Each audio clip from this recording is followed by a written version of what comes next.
Welcome back in Refuse to Lose podcast. Mariners back home on Tuesday, taking on the Washington Nationals, starting off a 10-game homestand there. Nats, Twins, and another one following that as well. Joining me now is Connor Webb. You know him on social media and on YouTube as the Couch GM. He has become one of the more influential content creators in the Pacific Northwest, and he's with me now. Connor, man, how are you?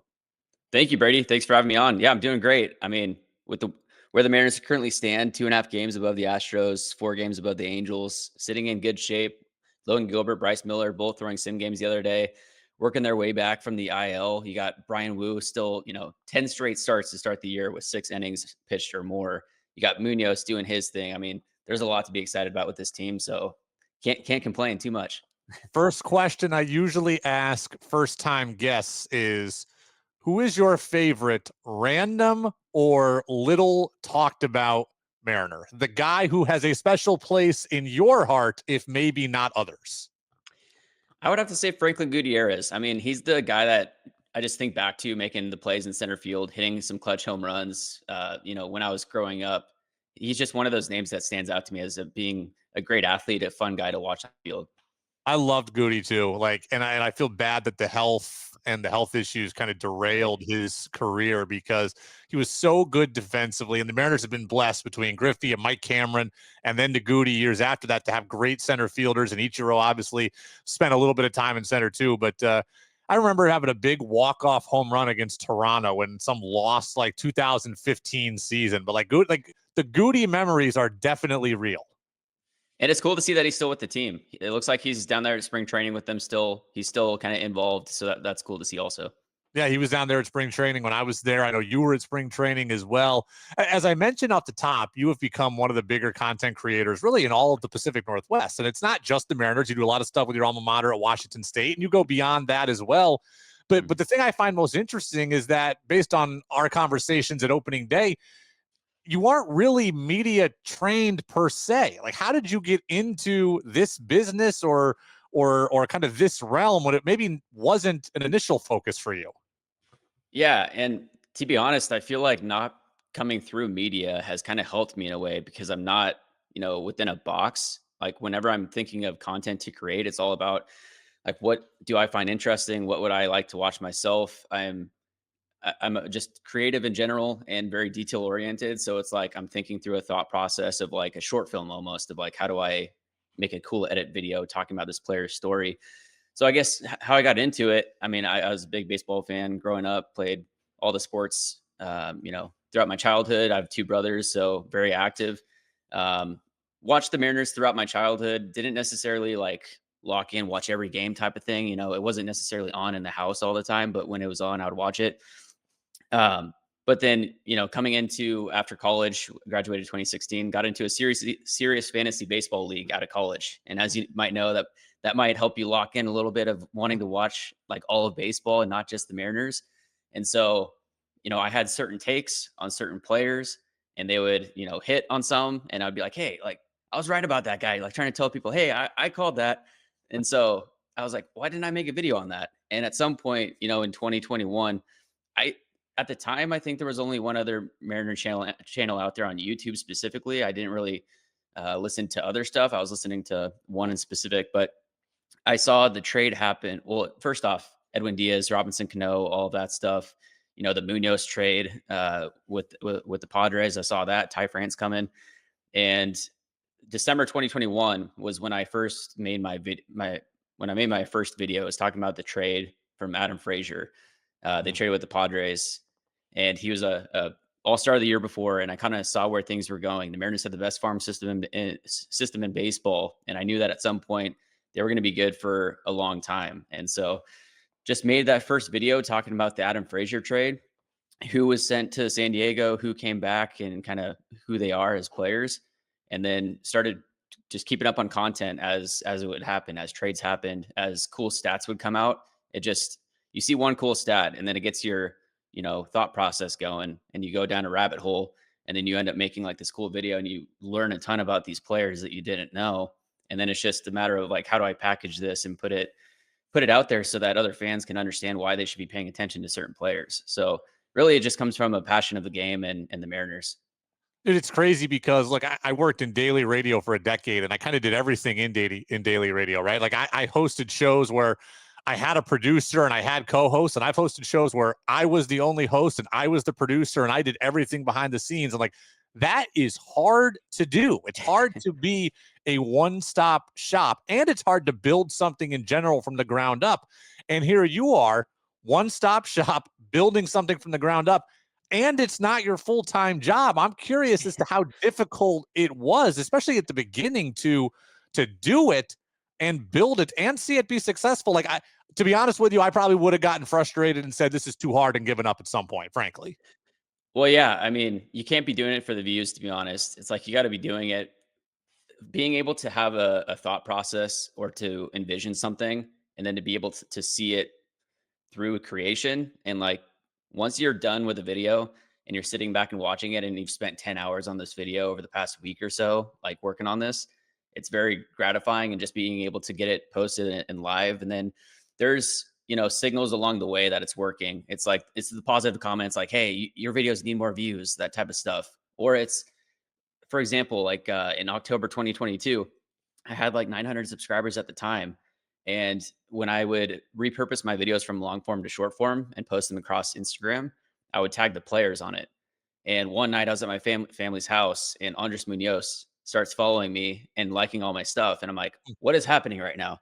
So then I DM him a link to his player profile that I made on him. And he gets back to me and he's like, yeah, I watch your videos. I really like them. And I'm like, no way. Like, I have 800 subscribers, and this is just reassurance that players are seeing my stuff. And so you never know what the impact of your videos might be and who might be seeing it. And so that's just an extremely motivating thing. And there's so much negativity online. It's like if I could just be a positive voice in whatever capacity, then that's what I am hoping to be. And yeah, had no experience in video content creation, editing, any of that stuff. Big shout out to my wife for being understanding with everything. A lot of late nights, a lot of time in the office just spent editing, and yeah, it was all evenings and weekends. So Well, nearly 12,000 subscribers now and still going strong. Again, it's more than the Mariners. mhm. How do you go about kind of picking your lane? Do you want to specify and kind of drill it down to one topic, or do you like this kind of little bit of everything feel? Yeah, so the first year, 2 years, it was only Mariners content. I was only making Mariners videos. I was like, I want to be the Mariner guy. And then after a certain amount of time, I started making player profiles on other baseball players. So I made a player profile on Paul Skeens while he was at LSU, Dylan Cruz at LSU, various other guys that just throughout baseball that I found really interesting with interesting stories. And that led me to like some of those videos are some of my highest viewed videos because it's not just limited to the Pacific Northwest. It's like whenever that person is drafted one overall or when they debut, that's a video that might pop up in front of people because they're searching Paul Skeens. They're looking for content about him. And if I can make one quality video today that talks about someone's story, this also works into a whole other thing to where I also teach video marketing 101 classes now to local real estate agents and small businesses and all this stuff. If you make an evergreen piece of content, that means that it can be relevant today, but also 5 years from now. That's different from trending content where it's like, hey, Julio just hit a home run. You're talking about that.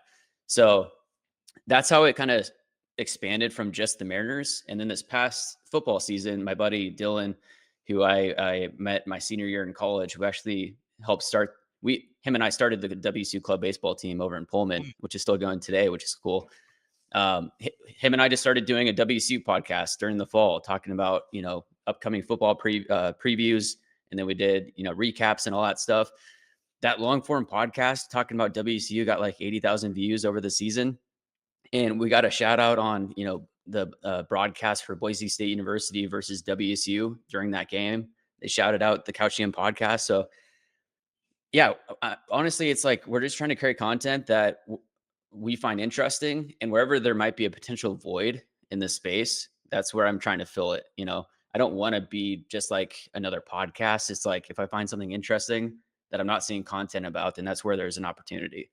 Where does the name come from? Yeah, so that's fantasy sports. Like I mentioned, I got into a super competitive fantasy baseball league 2016 out of college, and also at the same time, it's like my dream job would be the general manager of the Mariners. Let's be real. It's like if we could all, that might be all of our dream jobs, is right. Like, who would we add to this team? Who do we think the front office should add? Who we all have an opinion. And so, I did my research and there was a couple other channels, brands out there that have the Couch GM kind of name, but they didn't have any real traction. So I didn't see them as competition. And the logo that I have now wasn't the logo that I started with. I just started with a super basic text, the Couch GM. And then I did a caricature of myself that was like AI type thing. And then eventually I met with a graphic designer. I was like, hey, I want my logo to look like this. And we made it happen. So yeah, it's been the same name from the start, and it's all really fantasy sports for the most part. You mentioned at the beginning, but it's the thing that maybe impresses me the most about you is just your creativity. Like, I consider myself to be a guy who knows audio and a guy who knows ball, but I'm not necessarily inherently that creative. Like, it takes me some time to come up with a creative idea. And then even once I have it, it takes me quite a bit to figure out how to execute it. That seems to just come kind of natural to you. Have you always been like a outside the box thinker or an artsy guy that can just kind of conceptualize things? Because it's a quality I wish I have that I really just don't. Yeah. No, thanks. Yeah, I mean, I've always been. You can say that my parents would always say that I was a creative person growing up, a creative kid. I would, draw stuff and um, just always. My mind is always going. My mind is always thinking of something, and I work down a train of thought of like, okay, if I start the video this way, then I go like this, and I'm planning out my words ahead of time. It's like I'm just running through the thought processes on how I could structure videos. And like the Remarkable Paper Pro has been a huge help with like note taking and helping to structure videos, just writing down ideas. But yeah, it's like I didn't know what I wanted to be growing up necessarily. I thought I wanted to be a cop growing up, and then I thought I wanted to be graphic design because I actually did a graphic design class my senior year of high school. I did well with that, and thought I might want to do that. I did a senior project for sports kinesiology, like sports training. Thought I might want to do that, and then eventually, I decided that I wanted to do something that would allow me to have the time to be able to spend with my family. Honestly, when I started to have a family and I worked a certain job in college, read The Millionaire Real Estate Investor, which helped me learn about passive investing, investing in real estate. That's how I decided to major in finance and marketing in college. So, I kind of lost my train of thought. Where was I going with that? We were talking just about your creativity in general. Y- Yeah, yeah. So the creativity part, like I mentioned, graphic design, and then I just started making these one-off videos. The player profile specifically, it's like who is this player, learning more about them, and then you really work off the music. That's where it starts a lot of the time. You find a cool song, and then you start building the highlights around when the beat drops. When the music cuts, all these different things, and I learned about YouTube retention, click through rate, 30-second retention, average view duration. Those are important metrics for YouTube. So then it's like the first minute to 2 minutes, I'm creating like a highlight reel type thing with the cool music and trying to get the person to stay. And then I have my mortgage ad I put in there, and then it's the entire story of the guy. So yeah, it's always a different process for everybody, but it's just always thinking through, in my head, like kind of how to structure things. What are kind of the next goals for you, the brand, the channel, etc.? Yeah. So the next steps, I mean, my goal is to become the go-to mortgage lender for all sports fans and athletes in the Pacific Northwest to start, but really the entire country is where I want it to go. I mean, as this has grown, I've seen it go various different ways. One would be Barstool Sports become a big brand like that. There's John Boy Media, which is New York. Like Barstool is Boston, John Boy is New York. East Coast bias, and that's part of the things that drives me is like the Pacific Northwest, all of these sports teams, no matter who it is, whether it's the Mariners, the Cougars. I'm not a Husky guy, but we're all underrated and we're always the underdog, it feels like. So if however much attention I could bring to these teams that I'm passionate about, that's my end goal. But now, I did the media thing on the field. That's where I met you up in Seattle. And I live 2.5 hours south of Seattle. I have limited time. Breaking news: my wife and I were expecting a son in September, so things are going to change a bit.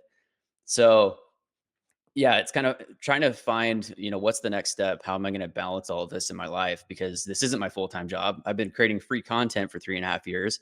So, really, where I see it going is I'm just going to keep creating the same content that I've been creating. I'm going to keep growing my audience. And at the worst case scenario, it's a larger audience to market my mortgage business to. Best case scenario, it turns into something bigger. And, you know, I'm not going to close any doors, just kind of see where it goes. I've thought about being a sports agent. It's like, I don't know where this is going to go, but it's been a lot of fun.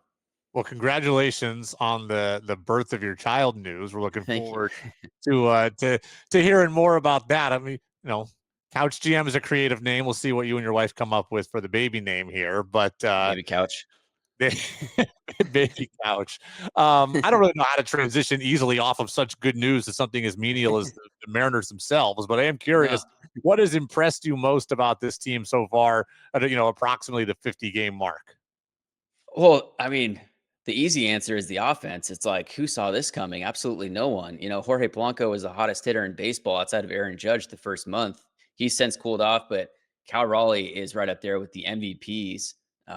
I mean, it's absolutely insane what they're doing. The fact that Logan Gilbert has been out for over 3 weeks now. Bryce Miller has been out. George Kirby was out the entire season up until just his first start in Houston the other day. The fact that they've been able to get to where they are right now with what the cards that they've been dealt, they've been extremely lucky in the past few years as far as health is concerned for the most part, especially the starting rotation. And we thought that they would have the best rotation of baseball coming into this year. The fact that they've been so limited and Logan Evans, Emerson Hancock have been able to come up and do their thing. And the entire lineup as a whole is doing their thing. I believe we're second in walks on the year. Yes. Entering play on And Sunday, at least second in walks. and also like second in walk rate to the to Yeah. the to the Yankees. So we thought that they would be playing more small ball. They are stealing more bases and more attempts than in years past, but it really just comes down to the home runs, the walks, those types of things that we hated in years past because it didn't quite work out. But now it's the same type of formula and it's working out. They're hitting the home runs and they're doing damage when they need to. And like one of the stats, the Mariners are 18-4 when their starting pitcher goes 6+ innings. So like Brian Wu, what he's doing this year, the question with him was longevity and health. But the fact that he has been the ace of the rotation, the most reliable guy, 10 straight starts to start the year, the only guy in baseball with 6+ innings pitched in every start. I mean, there's just so many fun things to talk about. And then I go back to Munoz. He's one of the nicest guys on the sideline. If you talk to him, the nicest human ever. And then he's throwing fireballs in the ninth inning, and it's like, how is that the same guy? There's just a lot of fun stories on this team. I got to ask you, you mentioned starting a club team at Washington State. How good are you? I'm asking for a reason. Give me a little breakdown of your skills. Well, I didn't play in college, so that might limit my You went to a ability D1 there. school. That doesn't bother me. You went to a D1 school. Well, yeah, I played club baseball. It wasn't varsity, but I mean, I'm solid. I strike guys out. I love, and what's fun is that I've been able to learn a lot more through all of this on the actual diamond myself. Because like in high school, I only had a 4-seam fastball and a 12-6 curveball, and I didn't know the recruiting process. I probably could have played community college somewhere, but just decided to go to a 4-year university and experience college. But now being in adult league baseball, I've played the past like 7 years, and so I've been able to, in talking with all of these guys on the sideline, ask them their pitch grips, how they pitch different pitches, and then go and actually throw those pitches on the diamond has been a lot of fun. So now I've got a 4-seam, a 2-seam, a slider, curveball, and circle change, and just being able to kind of dominate the zone, try to use the Mariners philosophy. I mean, yeah, I'm decent. I'm nothing crazy, but I go out there and compete. That's all that matters. Well, the reason why I ask is because years ago, Buster Olney of ESPN told me that the Red Sox and Yankees media used to have an annual media game at Yankee That would be Stadium. amazing. They would do Yankee Stadium one year, they do Fenway the next, and they'd switch every year. I've only mentioned this to one other person, but I mentioned it to you now too as a former ball player. I want a Vetter Cup media game next year at spring training. I want a Okay, I Mariners love that. Padres media game on the fields in Peoria. I had a chance to, just luck of the draw, be at spring training at the right time. Took ground balls with both Adam Jude and Ryan Divish. I know they're excellent. You've played. Joe Doyle played. The Marine Lair guys got some games. So I think we could put together a decent media squad on the Mariners side. I don't know what the Padres are bringing, but if I go noodle with this, are you in for the Vetter Cup media version? Oh, hands down. Yeah. Yeah. And just looking around the room, yeah, there's some athletes in there. I think we could put up some solid competition. I think we could put up some solid competition for sure. So I'll take it to social media at large, and Make we'll it see if happen. the Padres guys can maybe you've got the digital presence on YouTube. Maybe you're the guy to put out the message, but we'll issue the We could all challenge. tweet at them. There you go. Yeah. We'll issue the challenge to the Padres guys. So Connor Webb, you know him as the Couch GM, 12,000 almost subscribers on YouTube right now. Go find his channel, help him get to 12,000. And certainly one of the biggest and most influential content creators out there. Connor, man, appreciate it. Be well, and we'll catch up down the road. Thank you, Brady. Appreciate it. Have a good one. Go M's.